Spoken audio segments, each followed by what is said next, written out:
नमस्कार, माझी पाककलामध्ये मी मानसी तुम्हा सर्वांचं खूप खूप स्वागत करते. तर आज आपण बनवतोय ताकाची कढी. अगदी कमी साहित्यात रुचकर अप्रतिम अशी ही कढी आपली तयार होते.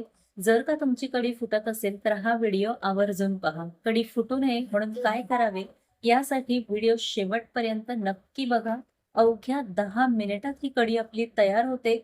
तर अशी अफलातून कढी बनवण्यासाठी रेसिपीला पटकन सुरुवात करूयात. त्यासाठी इथे मी हे अर्धा लिटर ताक घेतलेलं आहे. तुम्ही रेडीमेड ताक घ्या किंवा घरी दह्याचं ताक केलं तरी काहीच हरकत नाही. तर हे वजनी म्हणाल तर अर्धा लिटर इतकं मी ताक घेतलेलं आहे. आता हे विस्करने थोडंसं मिक्स करून घेते आणि लगेचच यामध्ये आपल्याला 2 चमचे डाळीचं पीठ म्हणजेच बेसन घालायचं आहे. तर पोहे खाण्याचा जो चमचा असतो त्याने इथे मी 2 चमचे इतकं बेसन घेतलेलं आहे. बेसन आपण सुरुवातीलाच या ताकामध्ये मिक्स करून घेणार आहोत, कारण नंतर जर का बरेच जण ना कढीमध्ये वरनं बेसन सोडतात, तर त्याने देखील आपली कढी इथे फुटण्याची शक्यता असते. त्यामुळे ताकामध्ये असं पीठ जे आहे ते छान मिक्स करून घ्यायचं. गुठळ्या असतील त्या सगळ्या ह्या विस्करने मोडून घ्यायच्या. तुम्ही जर का दह्याचं करत असाल, तर दह्यामध्येच तुम्ही हे पीठ मिसळून घ्यायचं, मिक्स करून घ्यायचं आणि मग त्यामध्ये पाणी घालायचं आहे. तर इथे आता व्यवस्थित हे ताक मी घुसळवून घेतलेलं आहे पीठ घातल्याच्या नंतर आणि इथे सगळ्या ज्या गुठळ्या होत्या त्या मी इथे मोडून घेतलेल्या आहेत. आता यामध्ये जाणार आहे हळद. तर अर्धा चमचा इतकी हळद घालते. हळद देखील आपण इथेच घालून घेणार आहोत. नंतर फोडणीमध्ये आपल्याला हळद घालायची नाहीये. तर हळद देखील आता व्यवस्थित मिक्स करून घ्यायचं. हे सगळे जिन्नस आपण छान एकजीव करून घेऊया. आता फोडणीची आपण तयारी करूया. तर एक जाड बुडाचं पातेलं घेतलेलं आहे. त्यामध्ये एक मोठा डाव तेल घ्यायचं. तेल चांगलं कडकडीत तापवून घ्यायचं. तर अर्धा चमचा इथे मी मोहरी घालून मोहरी तडतडवून घेतले आणि 1 चमचा जिरं घातलेलं आहे. जिरं फुललं की यामध्ये जवळपास 8 ते 9 इथे मी लसणाच्या पाकळ्या अशा ठेचून घेतलेल्या आहेत. त्याचबरोबर 3 हिरव्या मिरच्या आणि 10 ते 12 कढीपत्त्याची पानं घेतलेली आहेत. आता ही जी फोडणी आहे ती आपल्याला छान अशी परतवून घ्यायची आहे. फोडणी इथे कच्ची ठेवायची नाहीये, नाहीतर कढीला आपल्या तितकी छान अशी टेस्ट येणार नाही. इथे छान लालसर अगदी लसूण होईपर्यंत आपल्याला फोडणी परतवून घ्यायची आहे. लो टू मीडियम फ्लेमवर फोडणी आपण ही परतवून घेणार आहोत. त्याआधी इथे मी पाव चमचा इतकं हिंग घालून घेते फोडणीमध्येच. पाव चमचा हिंग पुरेसा आहे, फार हिंग इथे घालू नका.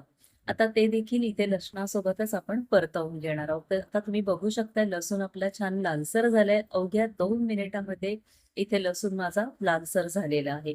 आता जे आपले ताकाचं मिश्रण आहे ते इथे घालून घ्यायचं. तर पुन्हा एकदा मिक्स करून घेऊया, कारण जर का पीठ तळाशी बसलं असेल तर ते मिक्स होऊन जाईल. मिक्स करून सगळं मिश्रण आपल्या फोडणीत घालून घ्यायचं. आता इथे तुम्हाला जरी आपलं मिश्रण हे सफेद दिसत असेल तरीही लगेच हळद घालण्याची पुन्हा घाई करू नका. आपण मगाशीच हळद यामध्ये घातली आहे. जसजशी याला उकळी येईल तस तसा याचा रंग चढत जाणार आहे. आता यामध्ये मी 1 ग्लास इतकं पाणी घातलेलं आहे.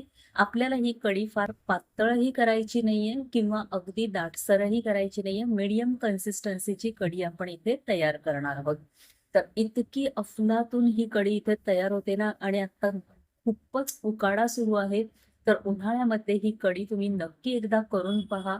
खूपच अप्रतिम अशी कढी तयार होते आणि जर का तुम्हाला तुमची कढी फुटण्याची भीती वाटत असेल तर मी सांगितलेल्या या पद्धतीने एकदा तुम्ही ही कढी नक्की करून बघा. आता गॅस मी इथे फुलच ठेवलेला आहे आणि सतत इथे मी ढवळत राहते, कारण कढी आपली उतू जाऊ नये म्हणून सतत मिक्स करत राहणं खूप गरजेचं आहे. तिथेच उभं राहून आपण कढी ही मिक्स करत राहणार आहोत.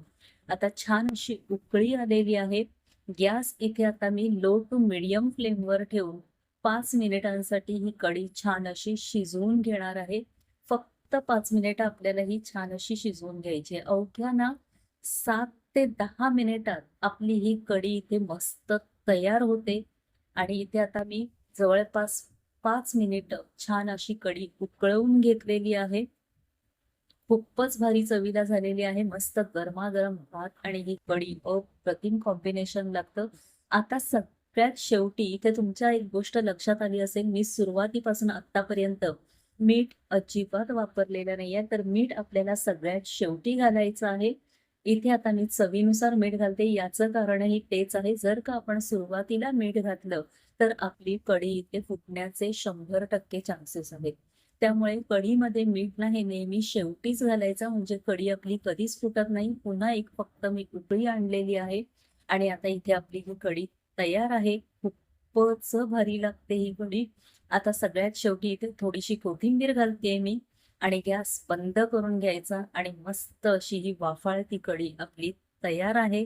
बरेच जण इथे साखरही घालतात, पण मी इथे घालणार नाहीये. तर तुम्हाला आवडत असेल तर 1 चमचा साखर इथे तुम्ही घालू शकता.